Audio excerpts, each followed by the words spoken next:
मेरा नाम अभिषेक है। पिछले कुछ समय से हम देख रहे हैं कि मध्य प्रदेश में चाहे वो जुलूस हो, हड़ताल हो, धार्मिक कोई भी आयोजन हो, इन सब के बीच हमने हिंसा देखी है, हमने तोड़-फोड़ देखा है। पब्लिक प्रॉपर्टी एज़ जो किसी अगर प्राइवेट कंपनी की है या फिर प्राइवेट किसी इंसान की प्रॉपर्टी है, उसे हमने तबाह होते देखा है, उसे नुकसान होते हमने देखा है। तो बुलडोज़र्स चले हैं, रिकवरी करने की कोशिश की गई है, लेकिन कोई पर्टिकुलर इस संबंध में मध्य प्रदेश में अभी तक अधिनियम नहीं था, कोई भी एक्ट नहीं था। तो अब आ चुका है, अब ये मई महीना चल रहा है और अब से आप देख पाएंगे कि ये बिल्कुल एक्टिवेटेड हो गया है और ये क्रियान्वयन इसका हो चुका है।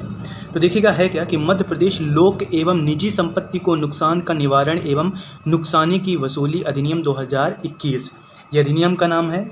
ये आया है और ये मध्य प्रदेश के राज्य पत्र में प्रकाशित हो गया है 4 जनवरी 2022 को। तो मतलब उसके बाद से ये क्रियान्वयन हो गया है, यहाँ पे एप्लीकेबल हो गया है।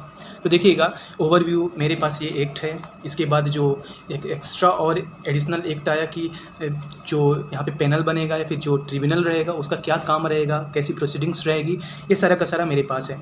तो बाद में देखिएगा ओवरव्यू क्या है, मैं आपको बताता हूँ। ओवरव्यू ये है कि यह एक्ट बनाते टाइम सरकार ने कोई भी भेदभाव नहीं अपनाया है, बल्कि एक ट्रांसपेरेंसी को बरकरार रखने के लिए या फिर आगे आए दिन कोई भी ऐसे अगर कोई कृत्य होते हैं जिसमें पब्लिक प्रॉपर्टी, आमजन की प्रॉपर्टी, राज्य सरकार की प्रॉपर्टी, केंद्र की प्रॉपर्टी, कोई अगर मान लीजिए कि सहकारी समिति है उसकी प्रॉपर्टी या फिर किसी पर्टिकुलर इंसान की प्रॉपर्टी, अगर उसको कोई क्षति पहुंचाता है तो उसके रिकवरी के लिए ये अधिनियम लाया गया है। इसके अलावा आगे बढ़ने से पहले एक बात और, अगर कोई कभी भी आपकी प्रॉपर्टी को नुकसान पहुंचाता है या नुकसान पहुंचाने की कोशिश करता है तो वो क्रिमिनल केस के साथ साथ इस एक्ट से भी उसकी भरपाई होगी। तो बाद में जो ये एक्ट है मध्य प्रदेश लोक एवं निजी संपत्ति को नुकसान का निवारण एवं नुकसानी की वसूली अधिनियम, तो ये सिर्फ और सिर्फ जो आपका नुकसान हुआ है उसकी वसूली के लिए ये है। इसमें कोई सज़ा वगैरह का प्रावधान नहीं है। इसमें जो आपका नुकसान हुआ है उसको सूद समेत या ब्याज समेत आपको भरपाई कर दिया जाएगा। इसके लिए एक ये अधिकरण बनाया गया है, एक कमेटी टाइप का बनेगा, ठीक है ना।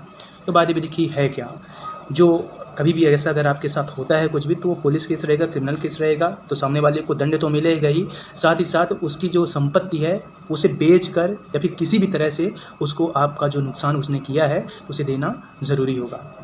ओवरऑल है क्या, देखिएगा है क्या कि ये पूरे मध्य प्रदेश में लागू रहेगा ये एक्ट।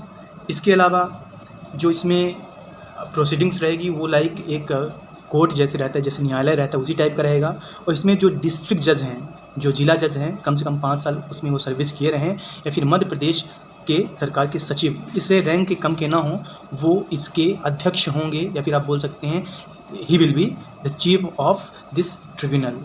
तो वो रहेंगे, उनकी मदद के लिए एक दावा आयुक्त नियुक्त होंगे।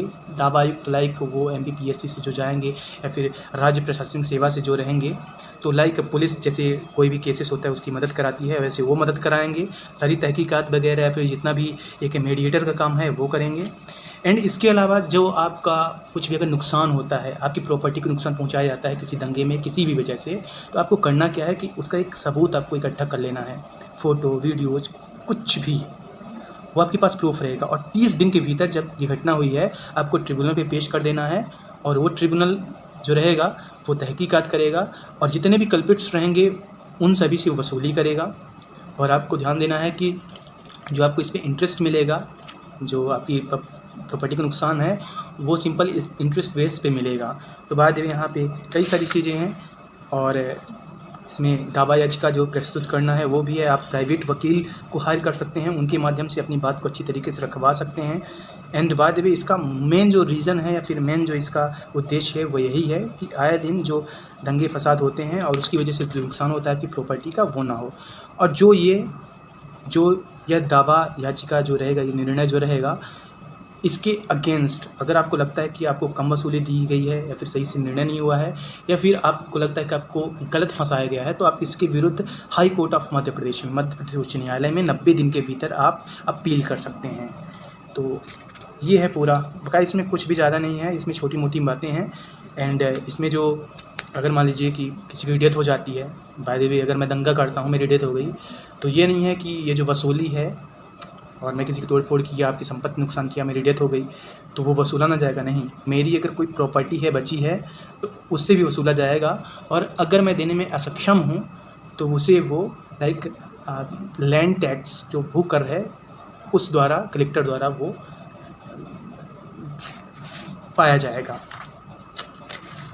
तो ये सारा का सारा है and this is a really very very good act by Madhya Pradesh government. And जब ये एक्ट आया तो कहीं ना कहीं कुछ ऐसी भी अफवाहें उड़ी कि ये किसी कम्युनिटी विशेष के लिए है, फिर कुछ लोगों के लिए है जिन पे आप बुलडोजर्स चलाना देख रहे हैं। तो बाद में जहाँ तक मैंने इसे पूरा पढ़ा है तो कहीं पे भी ऐसा नहीं है, बल्कि ये है कि कोई भी अगर इंसान किसी की संपत्ति को नुकसान पहुंचाता है, चाहे वो गवर्नमेंट की हो या किसी इंडिविजुअल की हो, उसके अगेंस्ट ये एक टूल है कि कोई भी किसी की प्रॉपर्टी को नुकसान ना पहुंचाए।